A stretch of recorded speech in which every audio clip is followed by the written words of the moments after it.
Hello మిత్రులారా, మంచి మసాలా కథల కోసం మన ఛానల్ను తప్పకుండా సబ్స్క్రైబ్ చేసుకోండి. అలాగే కథను పూర్తిగా వినండి, చాలా ఇంట్రెస్టింగ్గా ఉంటుంది. ఆ రోజు అనుకోలేదు నేను నా బాస్కి పిఏతో పాటు వంపుడుగత్తెను అవుతానని. ఒకరోజు పేపర్లో యాడ్ చూసి ఒక ఆఫీస్కి ఇంటర్వ్యూకి వెళ్ళాను. అక్కడ లేడీస్, జెంట్స్ అందరూ ఉన్నారు. ముందుగా జెంట్స్ అందరినీ పిలిచి ఏవేవో ప్రశ్నలు అడిగి పంపించేశారు. తర్వాత మ్యారీడ్ ఉమెన్ని కూడా పిలిచి వాళ్ళని కూడా ఇంటర్వ్యూ చేసి పంపించేశారు. ఆ తర్వాత నలుగురం మిగిలాం, అన్మ్యారీడ్ యంగ్ గర్ల్స్. తర్వాత మమ్మల్ని ఒక్కొక్కరినే పిలిచారు. పెద్ద క్వశ్చన్స్ ఏమీ అడగలేదు. పర్సనాలిటీ చూసి, టాకింగ్ స్టైల్ చూశారు. తొందరలోనే కాల్ లెటర్ వస్తుందని చెప్పారు. 2 డేస్లో నాకు మెసేజ్ వచ్చింది, సెలెక్ట్ అయినట్టు. నేను ఆఫీస్కి వెళ్ళాను. నన్ను బాస్ పర్సనల్ సెక్రటరీగా అపాయింట్ చేసుకున్నారు. నేను సమానమైన ఫిగర్తో, మంచి షేపులతో, ఎర్రటి పెదవులు, ఎత్తైన అందాలతో చూడగానే మగవారికి మత్తెక్కించేలా ఉంటాను. బహుశా అందుకేనేమో నాకు ఈ ఉద్యోగం ఇచ్చారు. నా బాస్ దగ్గరికి వెళ్ళాను. అతడికి ఒక 35 సంవత్సరాలు ఉంటాయి. హ్యాండ్సమ్గా, మంచి బాడీ. జిమ్కి వెళ్తారనుకుంటా. చాలా స్ట్రాంగ్గా ఉన్నారు. నన్ను నేను పరిచయం చేసుకున్నాను. బాస్ నన్నే తదేకంగా చూడటం మొదలుపెట్టారు. నాకు హ్యాండ్ షేక్ ఇస్తూ నా చేతిని గట్టిగా పట్టుకున్నారు. పైనుంచి కిందకు నా బాడీని మొత్తం స్కాన్ చేస్తున్నట్టు అనిపించింది. చూడండి మిస్ ప్రియా, ఇక్కడ వర్క్ అంటే ఆఫీస్కి సంబంధించిన వర్క్ మాత్రమే కాదు. మీరు నాకు కూడా పనులు చేసి పెట్టాలి. అసలు అందుకే మీలాంటి అమ్మాయిని సెలెక్ట్ చేసుకున్నాను. సింపుల్గా చెప్పాలంటే నేను ఒక ఉమనైజర్. నాకు వేరే వేరే ఆడవాళ్లతో పరిచయం పెంచుకుని వాళ్ళని అనుభవించడం చాలా ఇష్టం. మీకు నెలకి 2 lakhs వరకు శాలరీ వస్తుంది. మీరు ఇక ఏ ఆఫీస్కి వెళ్ళినా 50,000 కన్నా ఎక్కువ ఎక్కడా ఇవ్వరు. ఇక్కడ నేను అంత శాలరీ ఎందుకు ఆఫర్ చేస్తున్నానంటే మీరు చేసే పని కూడా అలాగే ఉంటుంది. ఎప్పుడూ నాతోనే ఉండాలి. నేనేం చేసినా కాదనకూడదు. నాకు టైంపాస్ కోసం మీతో ఆడుకుంటూ ఉంటాను. మీరు దానికి కూడా నో చెప్పకూడదు. నేను చేసే ప్రతి పనికి మీరు కోఆపరేట్ చేయాలి. మీ పెర్ఫార్మెన్స్ని బట్టి, మీరు నాకు ఇచ్చే సంతోషాన్ని బట్టి, సుఖాన్ని బట్టి మీకు ఇంకా చాలా గిఫ్ట్స్ కూడా ఇస్తూ ఉంటాను. గిఫ్ట్స్ అంటే ఏవో చిన్న గిఫ్ట్స్ కాదు, ఇల్లు, కార్ అలాంటివి కూడా వస్తాయి. ఈ విషయం మన ఇద్దరి మధ్య ఉంటుంది, ఎవరికీ తెలియదు, సరేనా? ఈ రోజు నుంచే మీ వర్క్ స్టార్ట్ అవుతుంది అన్నారు బాస్. నేను ఆలోచనల్లో పడ్డాను. ఇలాంటి జాబ్ ఎక్కడైనా ఉంటుందా అసలు? ఇవన్నీ నేను ఎందుకు చెయ్యాలి అని చాలా ఆలోచించాను.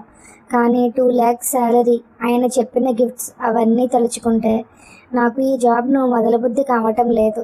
సరే, ఎవరికీ తెలియదంటున్నారు కదా. పైగా నేను ఎంత శాలరీ, ఎలాంటి గిఫ్ట్స్ పొందాలంటే ఎన్ని సంవత్సరాలైనా పడుతుంది. బయట బాయ్ ఫ్రెండ్తో చేసేదేదో ఇక్కడ బాస్తోనే చెయ్యొచ్చు.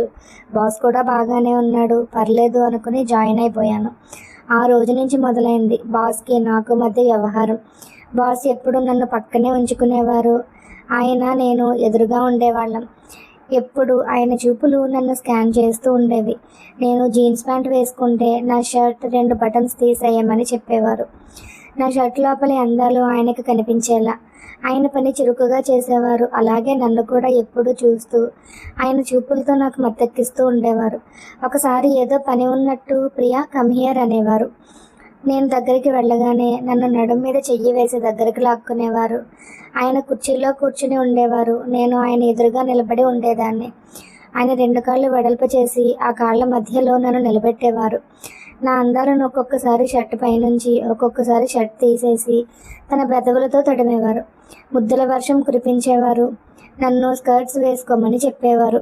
అన్ని పనులకు వీలుగా ఉంటుందని. డ్రెస్సింగ్ కూడా ఆయనకు నచ్చినట్లే చేసుకునేదాన్ని.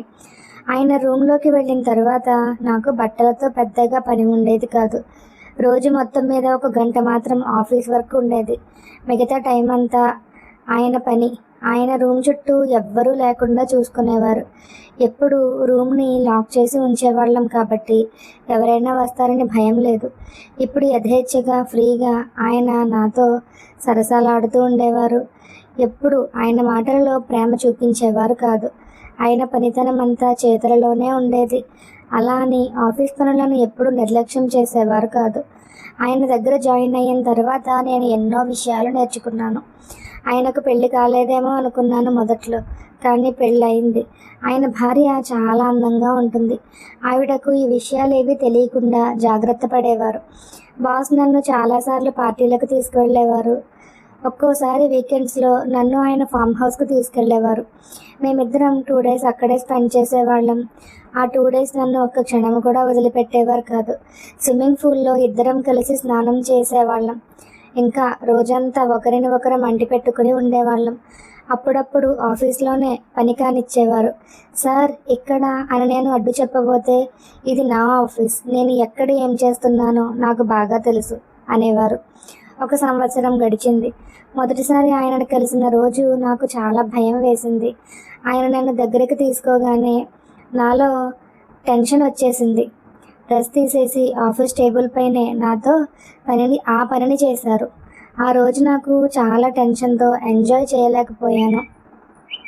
నా మొదటి అనుభవం నా బాస్తోనే అయింది. ఆ రోజు నుంచి నేను ఆయన ప్రేమలో పడిపోయాను. కానీ ఆయన నన్ను ప్రేమించడం, పెళ్లి చేసుకోవటం ఇవన్నీ ఎప్పటికీ జరగని విషయాలు.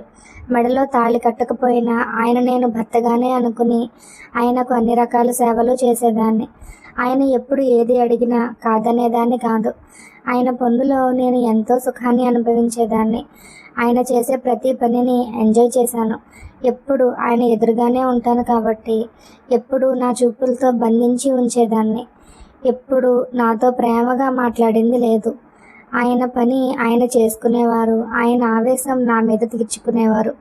అంతకుముందు ఇలా ఎంతమందితో చేశారో, ఎంతమందిని అనుభవించారో నాకు తెలియదు.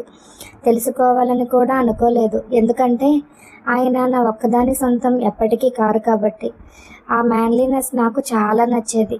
ఆయన దగ్గర వచ్చే వింతైన మగసిరి వాసన నాలో తెలియకుండానే కోరికలను కలిగించేది. కానీ నేను వెళ్ళి ఆయన దగ్గర ఎప్పుడు నా కోరికను చెప్పుకోలేదు. ఆయన కోరికను నేను తీర్చడమే తప్ప.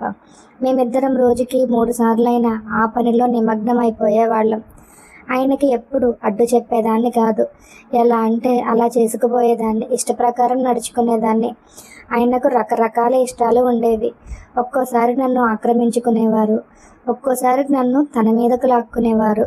ఒక్కోసారి టేబుల్ మీద, ఒక్కోసారి కుర్చీలో, ఒక్కొక్కసారి గోడకు ఆంచి మరీ చేసేవారు. ఎలా చేసినా నాకు ఆనందంగానే ఉండేది.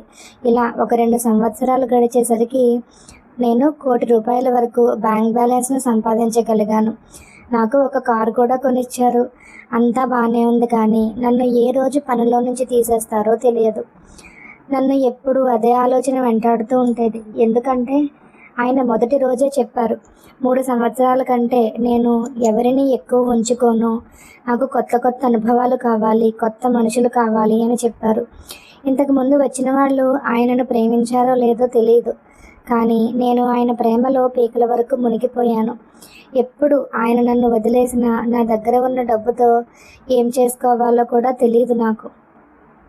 ఇప్పుడు నేను తిండి నిద్ర లేకుండా అయినా బతకగలను. కానీ బాస్ని చూడకుండా, ఆయనతో కలవకుండా మాత్రం బతకలేని స్టేజ్కి వచ్చాను. బాస్ నాకు కావాలి. ఏ రోజు ఆయన మళ్ళీ ఇంటర్వ్యూకి పేపర్లో యాడ్ ఇస్తారా అని నా గుండెలు ఎప్పుడూ పీచిమంటూ ఉండేవి. ఎందుకంటే నా ప్లేస్లో కొత్త పిఏ వస్తుంది. ఆయన నన్ను వదిలేస్తారు. నేను లేకుండా నా జీవితం ఎలా?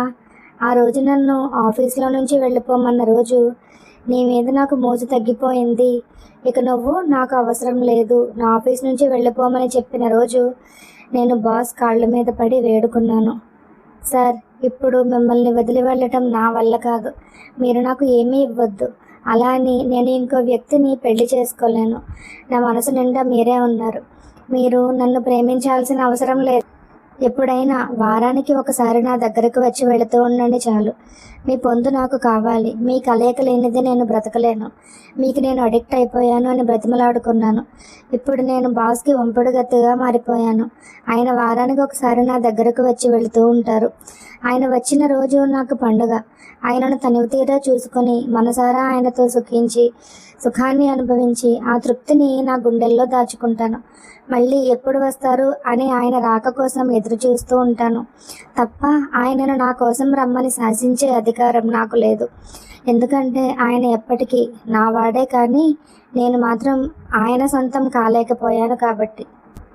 మరిన్ని మంచి రొమాంటిక్ కథల కోసం మన ఛానల్ను తప్పకుండా సబ్స్క్రైబ్ చేసుకోండి.